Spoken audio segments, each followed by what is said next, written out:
दोस्तों, जय Jagannath. Happy Sunday बच्चों। यानी मेरी बेटी की कुछ सहेलियां हैं जो मेरी हर वीडियो बहुत प्यार से देखती है और मुझे मैं इतना प्यार से मेरी वीडियो को शेयर करते हैं और मुझे उत्साहित करते हैं कि मैं अपनी ज़िंदगी में बीती हुई बातें और जानकारी जो मुझ में है मैं उन तक पहुंचाऊं वीडियो के माध्यम से। और इन बच्चों की ये ख्वाहिश, ये फरमाइश और ये प्यार, ये अपनापन मुझे बहुत बहुत हिम्मत देती है। तो बच्चों, हैप्पी संडे। आज का दिन आप लोगों के लिए बहुत रिलैक्सेशन वाला दिन हो। तो बच्चों, आपने हमेशा मतलब कुछ ना कुछ नया जानने की इच्छा जाहिर करते हो। तो बेटियों की क्या बात कहे। बेटे कुछ कम नहीं है, पर बेटियों में ज़्यादा जो कहते हैं ना, एक औरत ही घर संभाल सकती है। तो बेटियों में वो जिम्मेदारी ज़्यादा है और चाहत, हर चीज़ जानने के लिए एक चाहत बेटियों में ज़्यादा है। लड़कों से ज़्यादा लड़कियों में ज्ञान प्राप्ति के लिए जो इच्छाएं हैं ज़्यादा है। ये मैंने महसूस किया है अपनी ज़िंदगी में। हो सकता है मैं किसी को मैं गलत भी लग सकती हूँ, पर जो मैंने अपनी ज़िंदगी में तजुर्बा हासिल की है मैं वही कह सकती हूँ। अब किसी को अच्छा लगे या बुरा लगे, पर बेटियाँ ज़्यादा जिम्मेदार होती है और बहुत कुछ जानने के लिए बेटियों में, लड़कियों में जो उत्सुकता होती है वो लड़कों में इतना नहीं होता। ये मेरी ज़िंदगी का निचोड़ है। तो बच्चों, आज आपकी जो ख्वाहिश है कुछ ना कुछ नया जानने की, तो आप लोगों की जो ये इच्छा है मुझे उत्साहित करता है। तो मैं ढूंढती रहती हूँ कि क्या लाऊं कि बच्चे पसंद करें, खुश हुए कि हम आंटी जी अब ये कंटेंट लेके आई हैं, ये विषय लेके आई हैं। तो बच्चों, जो बात मैं कह रही हूँ, ऐसा नहीं कि वो बात आपको पहले से पता ना हो या आपके माँ बाप ने, गुरु ने या आपके बुजुर्गों ने ये बात ना बताई हो, पर ऐसा कहते हैं ना, जैसे हम पढ़ाई के समय में किताब को हम बार बार पढ़ने की, अभ्यास करने की शिक्षक हमको बोलते हैं ताकि विद्या हमारे अंदर एकदम बस जाए। तो ऐसा नहीं कि किताब में कोई भी विषय हम एक बार पढ़े तो याद तो रहता नहीं। तो जिंदगी में भी वही बात है कि हम चाहे हमारे अंदर कितना जानकारी हो, पर ऐसा है ना, वक्त के साथ हम कुछ भूल भी जाते हैं। पर बार बार वो चीज़ अगर हम उसको क्या कहे, पकाते रहते हो, उसके बारे में बात चर्चाएं होती रहे, तो ज्ञान जो है हमेशा ताज़ा रहता है। तो बच्चों, आज का विषय मैंने जो आप लोगों के लिए जो चुना है, तो तुलसी के पौधे के बारे में मैंने आज चुना है। तो तुलसी के पौधे के बारे में सबको पता है, और तुलसी का पौधा हिंदू धर्म और विज्ञान कैसे आपस में जुड़े हुए हैं सबको पता है। पर मैं अपनी जो आज के जो आपके लिए जो क्या कहे आइटम बना के लाई हूँ वो परोसती हूँ। तो बच्चों, तुलसी का पौधा जो है बहुत लाभदायक, गुणकारी औषधि है।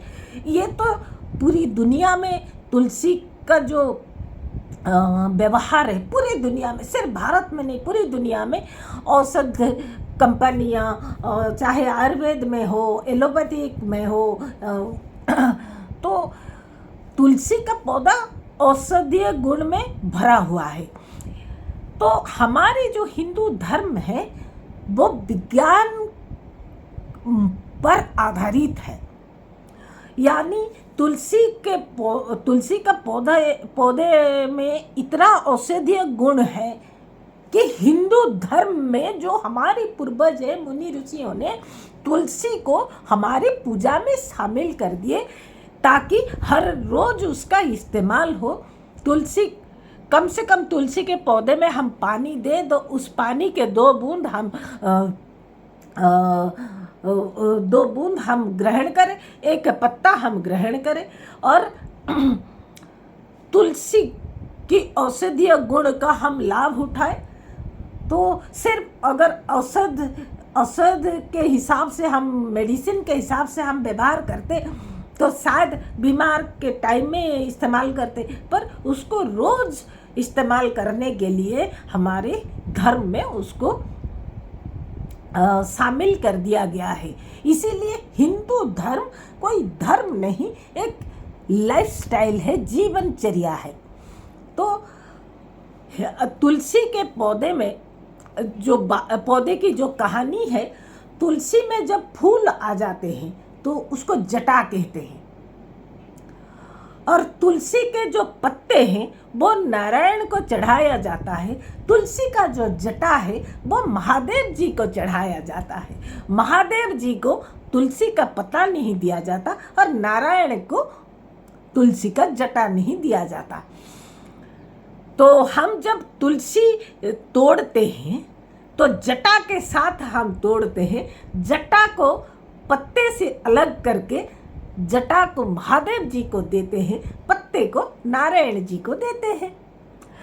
तो बच्चों, एक बड़ी इंटरेस्टिंग बात है, तुलसी के पौधों में जब जटा भर जाए तो तुलसी का जो पौधा है वो सूख जाता है, नारायण प्राप्त हो जाता है कहते हैं, क्योंकि तुलसी के पौधा मर गया हो ऐसी शब्द तुलसी के लिए व्यवहार नहीं किया जाता, क्योंकि तुलसी में इतने औषधीय गुण है, उसको इतना सम्मान के साथ नारायण महादेव के सिर पे जो चढ़े वो कभी मर नहीं सकता, वो नारायण प्राप्त होता है। तो तुलसी का पौधे में जब जटा भर जाता है तो वो धीरे धीरे सूख के नारायण प्राप्त हो जाता है।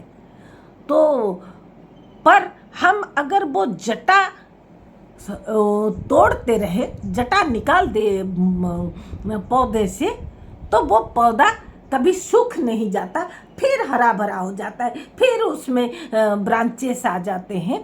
तो सालों साल कभी तुलसी का पौधा नारायण प्राप्त होता नहीं। तो तुलसी हमारे जीवन में इतना महत्वपूर्ण है ताकि उसकी वो पौधा कभी सूखे ना, कभी नारायण प्राप्त ना हो, इसीलिए ऐसा व्यवस्था करके कर दिए हैं हमारे पूर्वजों ने कि जटा हम महादेव जी को दी। यानी जटा अगर हम तोड़ लिए तो पौधा कभी सूख नहीं जाता, वो सालों साल हरा भरा रहता है। हुआ ना, हिंदू धर्म एक लाइफस्टाइल है।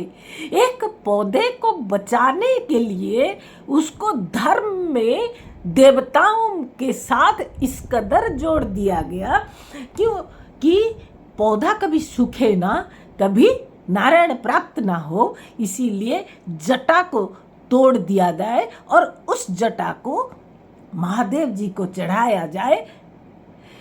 हम जब तुलसी का जटा महादेव जी को चढ़ाते हैं, हमें लगता है कि हम धर्म करते हैं, एक्चुअली धर्म करते हैं हम, कि एक पौधे को हम जीवित रखने का काम करते हैं। तो तुलसी का जो औषधीय गुण है वो इतना महान है। तो वो तुलसी का पौधा जब सूख जाता है, दोबारा अगर पानी ठीक से ना हो, ये दोबारा तुलसी का पौधा उठना भी मतलब उगना भी थोड़ा कठिन है। पर अगर उस पौधे को धर्म के माध्यम से उसका जत्न लिया जाए, रोज वो उसमें आया हुआ वो जटा तोड़ा जाए, जटा से पत्ते को अलग किया जाए, पत्ता नारायण को दे दिया जाए, जटा महादेव जी को दे दिया जाए, हमें हमारे धर्म में रहे, हमें ईश्वर की आशीर्वाद प्राप्त होता रहे और पौधा कभी सूखे ना। और उसकी जो तुलसी के पौधों से जब हवा छूकर घर में घुसती है तो कहते हैं वायुमंडल भी साफ होता है और बहुत पॉजिटिविटी आती है। तुलसी के पौधों से जब हवा छूकर घर में घुसती है तो बच्चों, तो हमारी जो धर्म है ना, वैज्ञानिक तत्व पर आधारित, पर इसी तरह आप लोगों की जो आग्रह है बच्चे कि आंटी कुछ दिल छूने वाली बात कहते रहिए, तो मैं आज की जो ये तुलसी के पौधों की जो रखवाली और वो करना है और तुलसी के पौधे को जो धर्म के साथ क्यों जोड़ा गया है, मुझे लगता है कि मैं सही तरह समझा पाई हूँ। अगर कुछ समझने में दिक्कत हुई हो तो वो मेरी बेटी तो आप लोगों की दोस्त है, बता देना, मैं दोबारा और भी अच्छी तरह समझाने की कोशिश करूँगी। हैप्पी संडे दोस्तों, बच्चों, जय जगन्नाथ।